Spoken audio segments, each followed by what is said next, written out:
शादी एक मधुर संबंध है, लोगों की लाइफ बदल देती है, एक लत लगा देती है, एक ऐसी लत जिसके बिना सब कुछ अधूरा लगता है। मेरी शादी हो गई है, इसलिए अपने लिए औरत शब्द का इस्तेमाल कर रही हूँ, वरना लड़कपन तो मुझ में अभी भी बहुत है। आज भी मैं बच्चों जैसे चुलबुली हरकतें करती हूँ, इसीलिए अपने मायके और ससुराल में सबको प्यारी लगती हूँ। मायका तो खूब भरा पूरा परिवार है मेरा, मगर ससुराल में सिर्फ मेरे पति और मेरे ससुर ही है। ससुर भी सगे नहीं है, मेरे पति के चाचा है, 54 साल के हैं, मगर आज भी बहुत ही चुस्त दुरुस्त और तंदुरुस्त है। वो एक रिटायर्ड सरकारी अफसर है। शादी के कुछ साल बाद ही उनका अपनी पत्नी से तलाक हो गया था। उसके बाद उन्होंने नौकरी से रिटायरमेंट ले ली, दूसरी शादी नहीं की, वो हमेशा अकेले ही रहे। उनकी आमदनी ब्याज पर पैसा देने से और गांव में थोड़ी बहुत खेती बाड़ी से है। एक दो समाज सेवी संस्थाएं हैं जिनमें वो कभी कभार जाते रहते हैं, वरना सुबह और शाम की सैर के अलावा वो सारा दिन घर में अपने कमरे में बैठे टीवी देखते रहते हैं या साहित्यिक किताबें पढ़ते रहते हैं। चाचा अपने आप को वो बहुत फिट रखते हैं और बेशक सर के बाल और बड़ी बड़ी मूंछों के बाल आधे से ज्यादा सफेद और थोड़े से काले हैं, मगर फिर भी वो बहुत जंचते हैं और मैं उन्हें कभी चाचा जी तो कभी पापा कहती हूँ। शादी से पहले मैं अपने स्कूल और कॉलेज के एक बहुत ही होशियार स्टूडेंट थी। मैंने बीकॉम फर्स्ट डिवीजन में किया है, मगर घर में माहौल थोड़ा टाइट होने की वजह से कभी कोई बॉयफ्रेंड नहीं बना पाई थी। पापा और भाई लोगों से डर ही बड़ा लगता था। मेरी सहेलियों के बॉयफ्रेंड थे, बस उनसे उनकी कहानियां सुनकर और रात को अपने बिस्तर पर उनके बॉयफ्रेंड से अपने ख्यालों में लिपट कर सिरहाने को ही अपनी आगोश में कस कर भर कर अपना मन बहला लेती थी। अक्सर अपनी सहेलियों से सुनती उन्होंने कैसे अपने बॉयफ्रेंड से मजे लिए और क्या क्या किए, मगर मैं तो सिर्फ अपना मन महसूस कर ही रह जाती। जैसे जैसे मैं जवान हो रही थी, मेरा बदन भर रहा था, मेरे उरोज मेरे कूल्हे भारी होते जा रहे थे। दिखने में भी मैं बहुत सुंदर हूँ। मेरी कई सहेलियों के बॉयफ्रेंड्स ने मुझे भी लाइन मारी, कई अपने दोस्तों से मेरी सेटिंग की बात करी, मगर मैंने कभी हाँ नहीं कही। इसीलिए शादी से पहले तो सच कहूँ मैं सिर्फ अश्लील फिल्मों में ही मर्द का औजार देखा था। जब फिल्में देखती तो अपनी पैंटी में हाथ डालकर खूब मसलती, हद से ज्यादा पानी छोड़ती।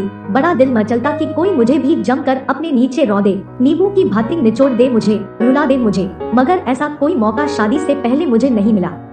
फिर जब मैं बीकॉम के फाइनल ईयर में थी, तभी मेरी सगाई हो गई। मेरे पति भी देखने में बहुत ही आकर्षक है, पहली नजर में ही मुझे इनसे प्यार हो गया। उसके बाद सगाई से लेकर शादी तक हम कई बार मिले, एक बार एक साथ मूवी भी देखने गए, मगर मेरे पति ने कोई जल्दबाजी नहीं की, सिर्फ मुझे कुछ पप्पियां जफ्फियां ही मिली। मगर मैं इससे भी बहुत खुश थी कि जो एक बॉयफ्रेंड का सपना मैं देखती थी वो मेरा मंगेतर पूरा कर रहा था।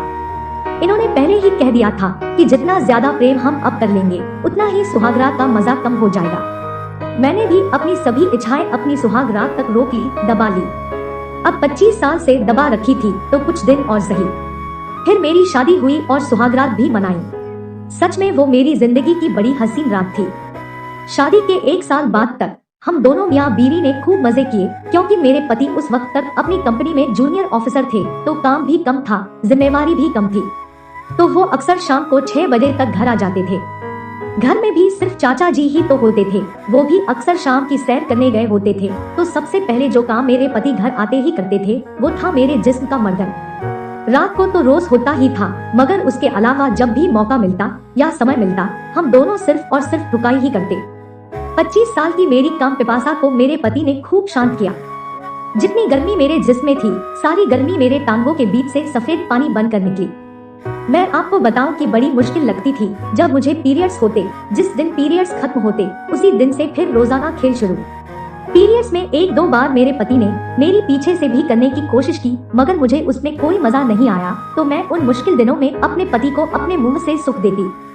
तभी मुझे उनका वीर्य पीने की आदत पड़ गई और ऐसी आदत पड़ी कि आज तक मुझे हर बार पुरुष का माल अपने मुंह में चाहिए। शायद यही वजह है कि शादी के 2 साल से भी ज्यादा बीत जाने के बावजूद हमने अभी तक कोई बच्चा नहीं किया, क्योंकि मर्द का माल जिस छेद में गिरना चाहिए वो उस छेद की बजाय किसी और जगह से मेरे पेट में पहुंच रहा है, तो बच्चा कहां से हो। शादी के बाद मैं थोड़ा और भर गई। पहले मेरे उरोज 34 के थे, पर अब 36 के हो गए और कप साइज भी बढ़कर 20 AC हो गया। मेरे कबूतरों के नीचे और नाभि से ऊपर मेरे गोरी चिकनी कमर अभी भी 30 की है, पर नाभि से नीचे मेरे कूल्हे 33 से 36 हो गए हैं। मेरे अपने शीशे ने मुझसे कई बार कहा है, सावी तुम पहले से भी ज्यादा हार्ड हो गई हो। हर महीने में करीब करीब 50 से 60 बार मेरी रगड़ाई तो होती ही होती थी।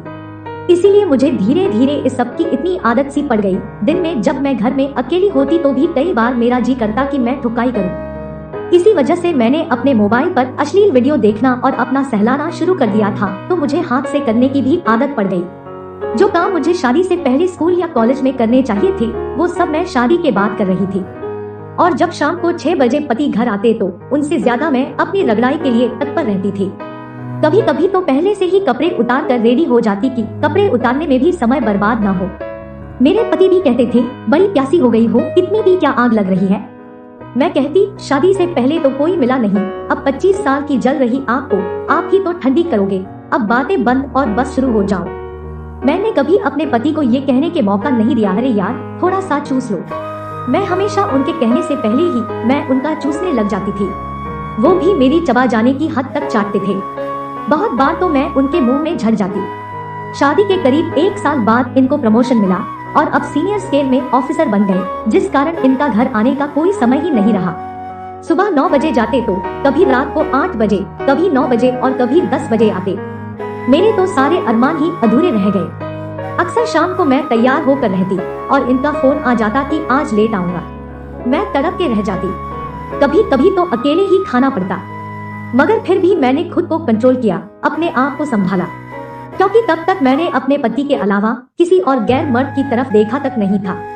कभी कभी दिल में विचार भी आया कि पड़ोस के चोपड़ा भाई साहब भी बहुत हैंडसम है, मगर ऐसा करती तो हो सकता है सारे मोहल्ले में बदनाम हो जाती, इसलिए अपने आप को काबू में रखती। दिन में अक्सर मैं चोपड़ा जी के घर चली जाती। उनकी बीवी मेरी बहुत अच्छी दोस्त थी। चोपड़ा जी भी अपने बिजनेस के सिलसिले में बाहर होते। मैं सुबह नाश्ता बनाकर चाचा जी को नाश्ता करवाकर तैयार होकर चोपड़ा जी घर जाती और फिर घंटा 1.5 घंटा उनसे गप्पे मारकर अपने घर आती और फिर दोपहर का खाना बनाती। इतनी देर में मेरे पीछे से हमारी काम वाली आती और घर के सारे काम कर जाती। ऐसे ही एक दिन मैं चोपड़ा भाभी के घर बैठी थी तो भाई साहब का फोन आ गया कि उन्होंने बाहर कहीं जाना था, तो मैं वापस अपने घर आ गई। घर में अंदर दाखिल हुई और किचन में गई। अभी तो बर्तन भी साफ नहीं हुए थे, झाड़ू पोछे का काम भी अभी अधूरा था। मैंने सोचा लगता है आज रजनी आई नहीं, तो मैंने उसे फोन लगाया। उसने फोन उठाया। मैंने पूछा, रजनी कहाँ हो? वो उधर से बोली, दीदी मैं तो आपके घर में हूँ, झाड़ू लगा रही हूँ। मुझे बड़ा गुस्सा आया कि मुझसे झूठ क्यों बोल रही है। मैं किचन से बाहर आई तो देखा झाड़ू पोछा सब हाल में पड़ा था और उधर से रजनी ने फोन भी काट दिया। मेरे गुस्से की कोई सीमा नहीं रही। मैं अभी दोबारा उसे फोन करने ही वाली थी, तभी मुझे चाचा जी के रूम से उनके बोलने की आवाज आई। मैं सोचने लगी, अगर झाड़ू पोछा बाहर है तो रजनी अंदर क्या कर रही है। मेरे मन में शंका सी पैदा हुई तो मैं चुपके से चाचा के रूम के दरवाजे के पास गई। दरवाजा बंद नहीं था तो मैंने दरवाजे के साथ कान लगा कर सुना। मुझे दोनों के हंसने की आवाज आई। पहले भी चाचा जी रजनी से बात करते थे, मगर आज उनकी हंसी कुछ अलग सी थी। मैंने बड़े धीरे से दरवाजा खोला और थोड़ा सा खोलकर अंदर झांक कर देखा। अंदर तो जैसे आग लगी पड़ी थी। चाचा जी अपने बेड पर बिल्कुल लग्न लेते थे।